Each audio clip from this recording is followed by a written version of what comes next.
एक समय की बात है। एक छोटा सा गांव था जिसका नाम था हरिपुर। हरिपुर गांव अपनी खूबसूरती के लिए जाना जाता था। उसी गांव में एक जादुई गुफा भी थी। उस गुफा से हरिपुर के लोग बहुत ज़्यादा डरते थे। वो लोगों को पता था कि उस गुफा में बहुत सारे रहस्य हैं और एक खजाना भी है। गांव वालों का मानना था कि उस खजाने को वही इंसान पा सकता है जिसका दिल सच्चा हो। पूरे गांव में उस गुफा के बारे में बात तो होती थी, पर गांव वाले उस गुफा के पास जाने से भी डरते थे। उसी गांव में एक 30 साल का आदमी विक्रम रहता था, जो बहुत ही साहसी था। उसे हर चीज़ करने में बहुत अच्छा लगता था और वो नई नई चीज़ें करना चाहता था। विक्रम ने हमेशा उस गुफा के बारे में सुना था और विक्रम की माँ उसे हमेशा मना करती थी कि गुफा के पास मत जाना। पर विक्रम को उस गुफा के बारे में जानना था। वो हमेशा बेचैन रहता था कि उस गुफा में ऐसा क्या है।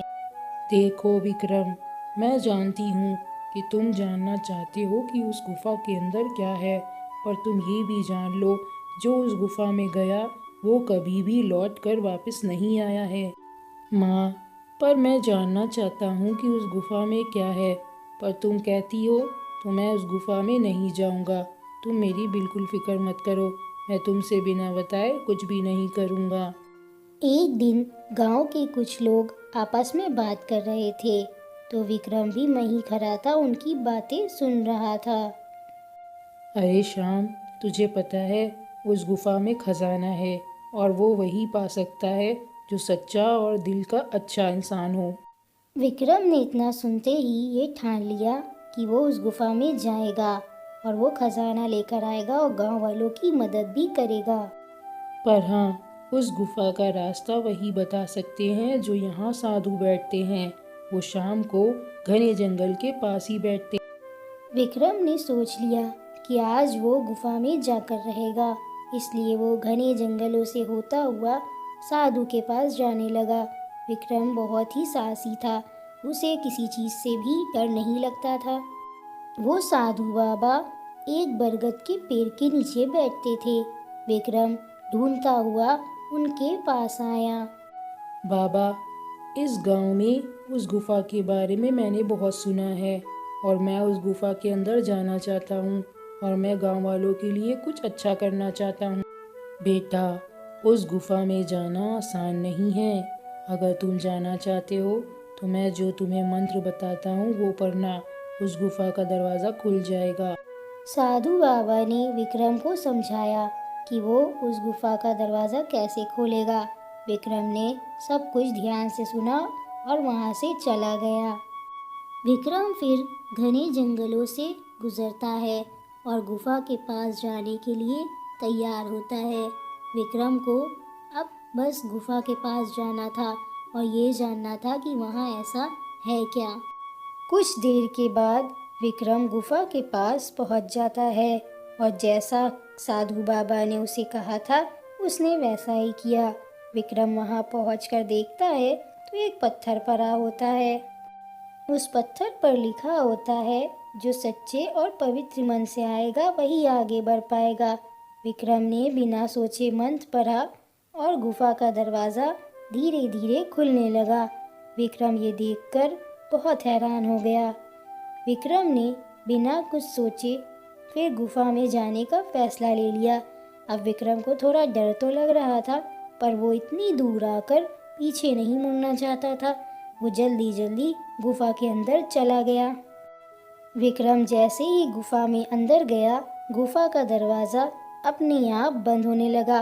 गुफा के अंदर इतना ज़्यादा अंधेरा था कि अंदर का कुछ भी नहीं दिखाई दे रहा था और अब विक्रम बहुत दूर निकल चुका था। विक्रम जैसे ही गुफा के अंदर पहुंचा, विक्रम को किसी के हंसने की आवाज़ और अजीब अजीब सी आवाज़ें सुनाई देने लगी, पर विक्रम ने पीछे हटना अच्छा नहीं समझा। कुछ देर आगे चलने के बाद विक्रम ने देखा कि एक बड़ा सा पत्थर है जिस पर लिखा है, अगर तुम आगे बढ़ना चाहते हो तो अपने सबसे बड़े डर का सामना तुम्हें करना पड़ेगा। कुछ देर देखने के बाद वो अजीब सा पत्थर एक बड़े से सांप के रूप में बदल गया। विक्रम को सांपों से बहुत डर लगता था, पर उसने हिम्मत नहीं हारी थी। विक्रम ने साधु बाबा का वही मंत्र पढ़ा, जिसकी वजह से वो सांप उल्टा वापस चला गया। विक्रम ने अब चैन की सांस ली। वो सांप को जाता देखकर बहुत खुश हो गया। विक्रम फिर हिम्मत जुटाकर गुफा के आगे बढ़ने लगा। अब विक्रम को बस देखना था कि गुफा के और आगे क्या है। विक्रम ने बहुत सी परीक्षा का सामना किया था, अब उसे बिल्कुल भी डर नहीं लग रहा था। थोड़ी देर चलने के बाद विक्रम के सामने एक और नदी आई। विक्रम ने देखा वो नदी बहुत ही गहरी है और उसके पास भी एक पत्थर है, जिस पर लिखा था, सच्चाई के बिना ये नदी पार नहीं होगी। विक्रम ने सोचा। विक्रम ने अपने दिल से पूछा कि मैं यहाँ क्यों आया हूँ। फिर विक्रम को जवाब मिला और उसने महसूस किया कि वो सिर्फ खजाने की लालच में नहीं आया है, वो गांव वालों की भलाई के लिए आया है, क्योंकि गांव वाले गुफा से बहुत ज़्यादा डरते थे। विक्रम ने जैसे ही सच्चे दिल से ये सोचा, विक्रम के सामने एक पुल आ गया जिसे विक्रम को पार करना था, और वो पुल सिर्फ सच्चा और अच्छा इंसान पार कर सकता था। और विक्रम ने वो पुल पार कर लिया। अब विक्रम सारी परीक्षा दे चुका था। अब विक्रम के पास सिर्फ आखिरी परीक्षा ही थी। विक्रम ने जैसे ही पुल पार किया, विक्रम ने देखा कि वो गुफा के अंदर है और वहाँ वही साधु बाबा बैठे हैं जो विक्रम को जंगल के किनारे मिले थे। साधु बाबा, आप तो जंगल में थे और आप इस गुफा में क्या कर रहे हैं? हाँ बेटा, ये मेरी गुफा है और मैं यहीं रहता हूँ। मैं हमेशा चाहता था कि मेरी गुफा के अंदर वो आए जो सच्चा और नेक इंसान हो, और तुम बहुत साहसी और सच्चे हो, और मैं तुम्हें कुछ देना चाहता हूँ। ये लो खजाना, और ये अब से तुम्हारा है। इस पर तुम्हारा हक है, पर हाँ, तुम इसे तभी इस्तेमाल कर पाओगे जब तुम दूसरों की मदद करोगे, उससे पहले नहीं। साधु बाबा, आपका बहुत बहुत धन्यवाद, और मैं हमेशा दूसरों की मदद करूँगा। मैं ये आपसे वादा करता हूँ। मैं ये खजाना सभी गांव वालों की मदद के लिए इस्तेमाल करूँगा। विक्रम ने गांव आकर अपनी माँ को सब कुछ बताया, जो गुफा में उसके साथ हुआ था, और वो खजाना भी दिखाया। उसकी माँ देखकर बहुत हैरान हुई और विक्रम से खुश भी हुई। अब विक्रम गांव वालों की परेशानी सुनता और समझता, और विक्रम उन सब की मदद करता जो गरीब थे और जिन्हें पैसों की ज़रूरत होती थी। सारे गांव में विक्रम की ही बातें होती थी। सभी गांव वाले विक्रम की तारीफ करते नहीं थकते थे, और विक्रम ने सच में बहुत अच्छा काम किया था। विक्रम के साहस की वजह से गांव वालों को गुफा के डर से छुटकारा मिला था। अब गांव वाले और विक्रम दोनों खुश थे।